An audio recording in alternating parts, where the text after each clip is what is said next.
eu acho que a base, a boa formação ela é essencial, né? Enfim, tu tem que ter uma boa formação, não necessariamente na vida acadêmica, mas tem que ter uma boa formação. Só que para consultório particular, eu tenho certeza absoluta hoje que isso não é suficiente.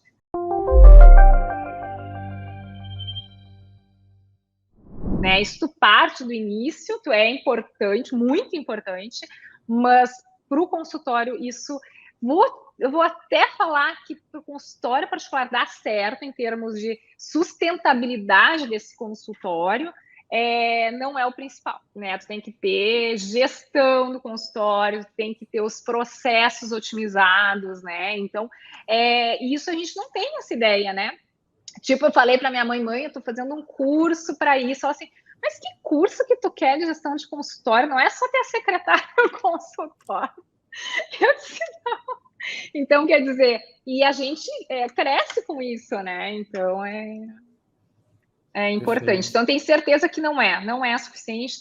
A gente não, como vocês sempre comentam, e eu concordo muito, que a gente não tem nenhuma, na formação médica, nenhuma base de gestão, nenhuma base de gestão de consultório, e isso faz muita falta. Mas uma dica prática, principalmente para os mais céticos, como a Raquel era 2 anos atrás, é aplicar.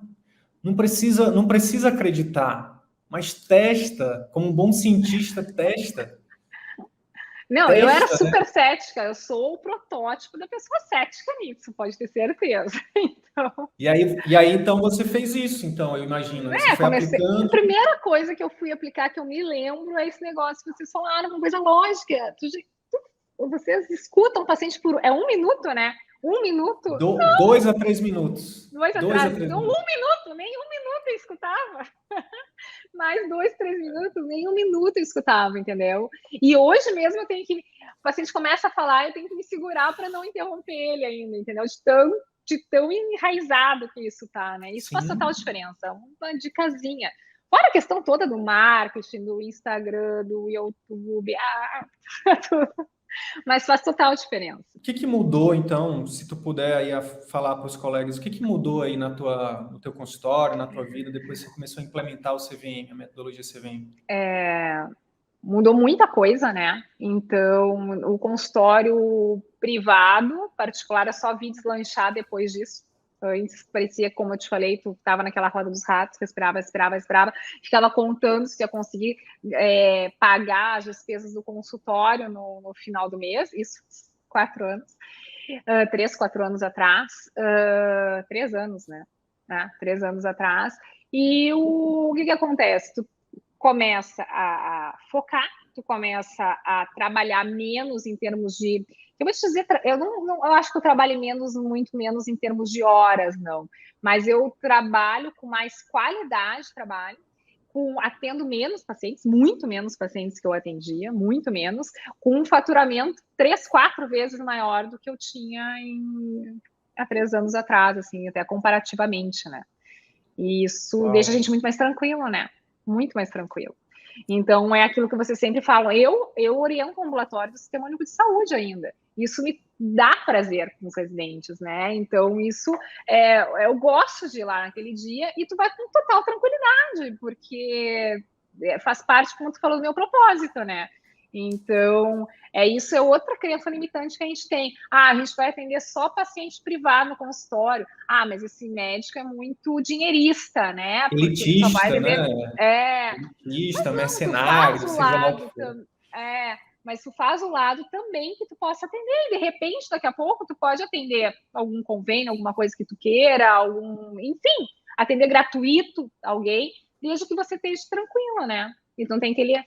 pressão na nuca e tem que atender um paciente das outras para conseguir cobrir os custos do consultório. Então, e tu tem mais tempo para a família aí com isso, né? Não leva trabalho para casa, tu tem teus horários que você manda e desmanda neles. Então, a qualidade de vida e de trabalho melhorou muito. Show. A gente basicamente são 4 parâmetros que a gente gosta de olhar, né? Do antes e depois. Você já falou da qualidade de vida, você falou do faturamento, você falou E aí a gente gosta também de analisar a satisfação, né? Então, assim, se tu puder olhar para trás e, de repente, dar nome, adjetivar um sentimento, como é que era antes, e se puder olhar agora e adjetivar um sentimento em relação à tua satisfação. A minha satisfação agora é 100%. Eu estou totalmente satisfeita. E antes, eu não sei dizer um percentual de satisfação anterior, assim.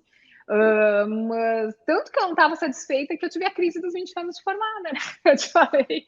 Porque não é isso que eu quero, não quero ficar atendendo um monte de paciente, um monte de recados. Chegava no consultório, tinha aquele monte de recados de paciente, tu tinha que responder, tu levava para casa e fazer laudo, fazer receita. Dava um nervoso aquilo, né? E por outro lado, trabalhava e tinha uma rentabilidade baixa pelo número de horas que você trabalhava, né? Que eu trabalhava. Então, a minha satisfação, digamos, antes era... Não estou exagerando, tá? 20%, 30% de satisfação e agora é 100%. Totalmente satisfeito. Totalmente satisfeito. Que massa. Isso é tão interessante que não só pela minha questão técnica, eu tenho certeza disso. Muitos residentes da clínica querem fazer patologia agora, porque tu acaba sendo uma referência para eles. Assim que eu quero ser, entendeu? Mas não só em conhecimento, na forma com que você tem a tua vida. Então, para eles, a patologia é a melhor. Muitos deles acham que a patologia é a melhor área da medicina, sabe por quê? Por quê? Porque a maioria dos médicos não fazem isso, né, Sidney? Não fazem. Sim. Como é que está a satisfação dos teus pacientes? Como é que você vê isso? Como é que você consegue ver uma diferença, né, dos resultados que você proporciona hoje, dos feedbacks que eles te dão, né? Você olhando com um olhar clínico, de ver realmente o fato de você estar atendendo menos e disponibilizando mais tempo, né, e colocando os passos da consulta, por exemplo, em prática. Enfim, esse arsenal de ferramentas que você está usando aí a mais agora, né, do que você usava antes. O que isso tem impactado na satisfação dos teus pacientes? Dos meus pacientes? É bom perguntar isso para eles também, mas assim, dos antigos, né? Mas a satisfação do paciente é muito boa, né? Eles chegam e dizem assim, nunca fui atendido assim. Mas aqui, eu tenho pacientes que chegam agora e dizem assim, ai, tô me sentindo bem, mas quando eu saio daqui eu me sinto muito melhor, dá vontade de vir todo mês aqui só para conversar, entendeu? Parece que eu sou psiquiatra, mas não é. Eles se sentem bem da forma com que eles são atendidos. E não só, então, como eu falei, na questão da conduta técnica, né? Mas na questão da explicação, na questão deles entenderem. Tem pacientes meus, que é o seguinte agora, isso é muito interessante isso. Eles consultam com o médico fulano. Consulta 15 minutos, 10 minutos, enfim, para uma doença que não tem nada a ver com a minha área, tá? Sei lá, com o neurologista. E aí chega para mim, doutora, eu só vim hoje para a senhora me explicar o que eu tenho, porque eu não entendi. Eu tenho que explicar a área do outro colega, porque o outro colega não tem tempo, ou não quis, ou enfim, explicar para ele, entendeu? Então, assim, é interessante, mas a satisfação é muito boa, se tu vai olhar lá, ainda não tem coisa do Google, do Google, mas eu tenho o Doctoralia, então tem mais de 100 avaliações lá no Doctoralia, e todos unânimes foram 5, e aquilo ali não é editável, né? Foi nota 5, então quer dizer assim, a satisfação dos pacientes hoje é muito boa, né? Então não costuma haver reclamação em termos de, em geral. A única reclamação que eles falam ainda no particular, às vezes, quando atrasa a consulta, né? Porque procuro não atrasar, mas às vezes atrasa a consulta, né? E não é assim porque eu cheguei atrasada, é porque o paciente já se atrasou, aí o paciente se atrasa, aí faz aquela função. Às vezes porque eu me atrasei numa consulta mais difícil, enfim. Então é isso, muito boa, assim, o feedback dos pacientes é muito bom.